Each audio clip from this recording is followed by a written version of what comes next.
The internet apocalypse. Where did all the brains go? Ever feel like you're living in a digital circus where the clowns are millionaires?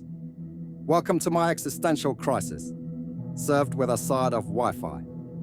Let's dive into the abyss of online fame and fortune, where common sense goes to die. So here we are, in the glorious age of the internet, where you can become famous for breathing, apparently. Remember when fame required? Like, actual talent? Now all you need is a ring light, a questionable opinion, and an appendage to press the record button. It's not just about being famous, it's about being rich while being famous for doing absolutely nothing of a substance. We've created a society where intellectual rigor is less valuable than a perfectly filtered selfie. Is this progress, or are we just collectively devolving? Let's talk about money, honey. Or rather, the obscene amounts of it being thrown at people who can barely spell entrepreneur. While teachers, nurses, and actual heroes struggle to make ends meet, some smooth-brained bimbo taking real licks off of an imaginary digital ice cream cone on TikTok is raking in thousands. Digitization was supposed to level the playing field, right? Instead, it's created a chasm so wide, all of the disappointing free gifts from Temu couldn't fill it. The algorithms favor the absurd, the shocking, and the downright idiotic. And we, the consumers, are feeding the beast. Remember integrity, honor, fortitude, the quaint notion of earning your keep?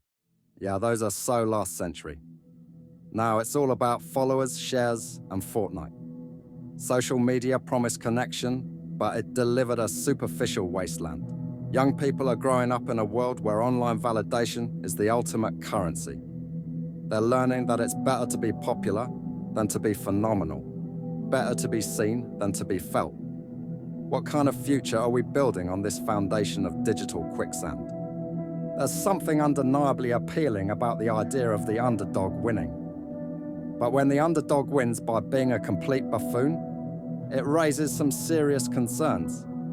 We're fascinated by the raw talent of everyday people. But is it really talent, or just a knack for capturing attention in a world saturated with noise? The internet has democratized fame, but it's also lowered the bar to subterranean levels. Anyone can be a star, but at what cost? Are we celebrating mediocrity, or are we simply redefining what it means to be successful?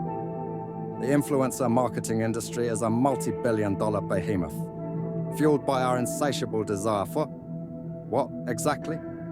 To be influenced by people who have no qualifications to influence anything. It's a snake eating his own tail, a self-perpetuating cycle of shallow insignificance.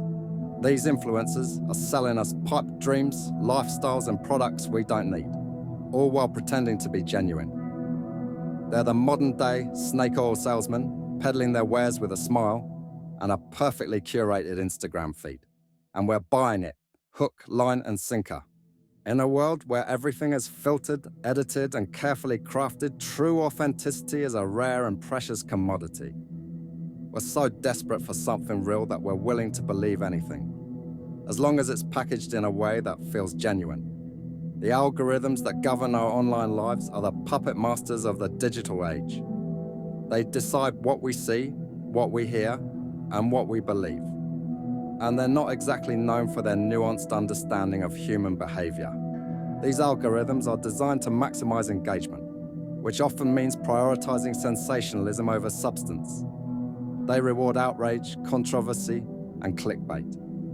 Is it any wonder that our online discourse has become so toxic and polarized? We're living in an attention economy, where every click, every like, every share is a valuable commodity.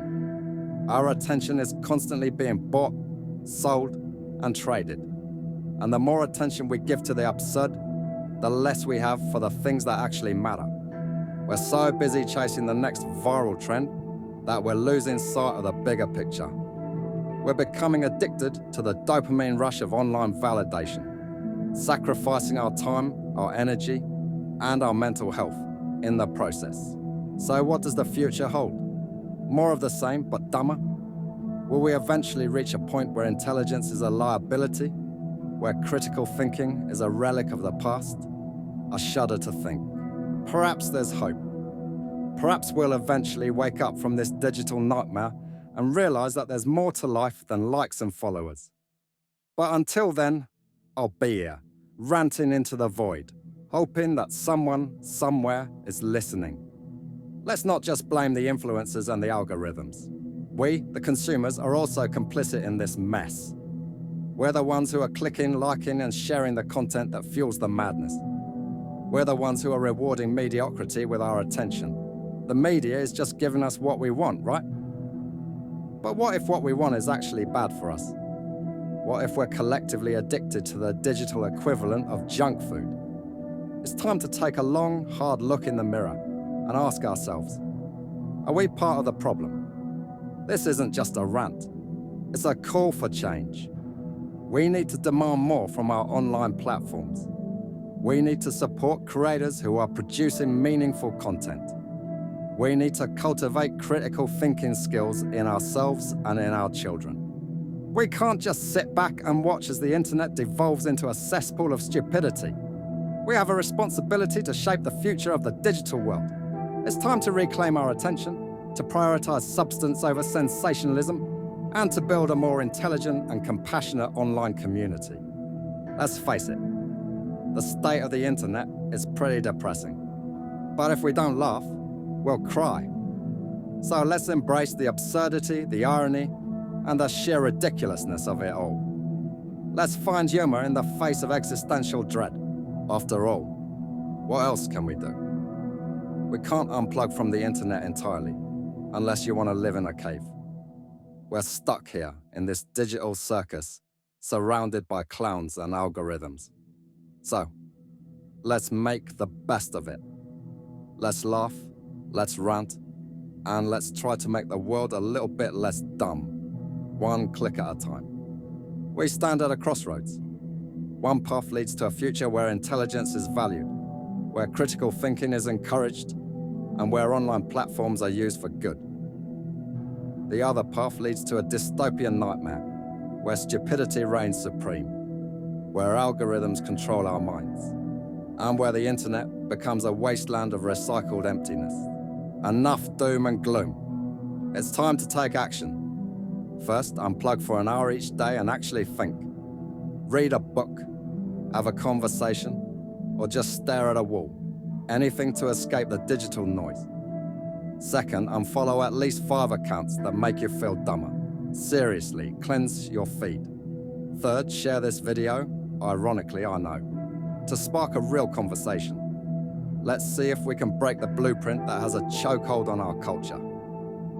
Finally, commit to creating or sharing something of actual value online this week. Let's flood the internet with intelligence and push back against the tide of stupidity. Will we succumb to the allure of the absurd, or will we fight for a better tomorrow? The answer, my friends, lies in our hands. The question is, what are we going to do with it?